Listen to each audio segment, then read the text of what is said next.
Brighton could break through a glass ceiling by qualifying for Europe. Brighton are within sight of a place in Europe, a significant milestone in the club's slow and steady progress under Graham Potter. As Spurs choked and Manchester United tripped over their own shoelaces, Brighton and Hove Albion made light work of brushing aside Watford at Vicarage Road. It was a result that few would have doubted before the match, but Brighton have dropped a lot of points from matches they might have won this season.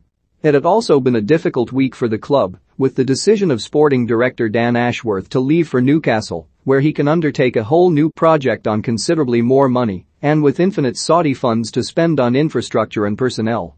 Ashworth had been considered key to the future development of Brighton and Hove Albion, and his departure leaves big boots to fill, even though it is being suggested that his gardening leave may be as long as 9 months.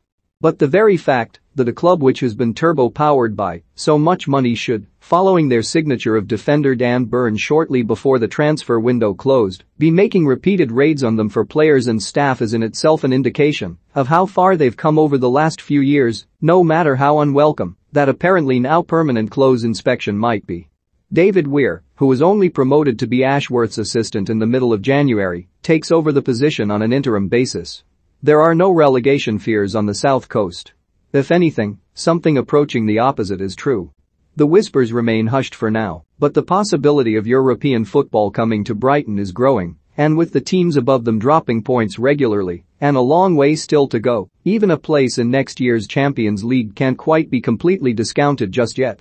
Brighton may be 9th in the Premier League, but they're only 7 points off 4th-placed West Ham, and a win from their next match, away to Manchester United, would put them above Spurs on goal difference and breathing down the necks of Arsenal and Wolves, although Arsenal have games in hand and are, for now, probably the favourites to secure that final Champions League place.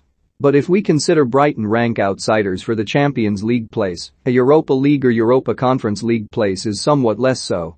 Sure enough, they still don't have the season game-in game-out goalscorer. Neil Maupay is at best a scorer of great goals rather a great scorer of goals, but the tap is flowing, after a fashion, and they needed it. They've been difficult to beat all season. Only Manchester City, Chelsea, and Liverpool have lost fewer matches in the Premier League, but a lot of draws have cost them. If they'd won half of the 12 matches they've drawn so this season, they'd be 12 points better off and above West Ham. They're capable, and the gap may never be this slight again. It feels like a real opportunity for the club to break through another glass ceiling, just as they did by getting promoted into the Premier League in 2017. But in the economically calcified world of the Premier League, money talks louder than anything else, and the circling of the vultures isn't likely to end with Ashworth and Burn. The biggest clubs have deigned Yves Bissouma and Tariq Lamptey worthy of their attention, and the tugs of war over their signatures could be amongst the lengthier of the summer. But what of Graham Potter? Despite a smattering of boos at the end of their goalless draw with Leeds at the end of November, the manager's stock remains as high as ever among the vast majority of supporters, and there seems little sign that he would wish to join the recent exodus from the club. Some Newcastle supporters may assume that Ashworth's arrival at Newcastle may give them a better chance of securing Potter's services. This may be true in a sense, but it obviously doesn't guarantee him going anywhere either. The opportunity to break with this cycle comes with the possibility of European football. If that is on offer come the end of the season, then Brighton have a better chance of not losing their best players.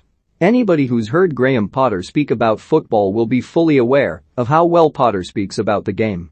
A combination of the quality of coaching and a shot at European football could be enough to persuade some to give it an extra year. But the club has also said that it would never stand in the way of those seeking to leave.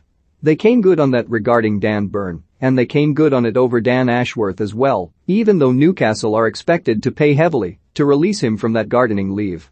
Business, after all, is business, and it's hardly as though Newcastle haven't been leveraging their position enthusiastically recently either. If Brighton receive offers that they consider acceptable, selling certainly doesn't have to be seen as the worst thing they could do. You don't have to be particularly old to remember Brighton playing on a dilapidated athletics track, surrounded by temporary stands. The club's development has been plotted over a period of years by their owner, Tony Bloom, whose funding of the construction of the Amex Community Stadium was the jolt needed to fulfill the promise of a club that had been neglected for years. Their rate of progress slowed upon promotion into the Premier League, as was always likely, but this season is an opportunity to resume that upward curve. The very fact That they are even in a position to be disappointed should they come away from Old Trafford without at least a point says something profound about how far they've already come.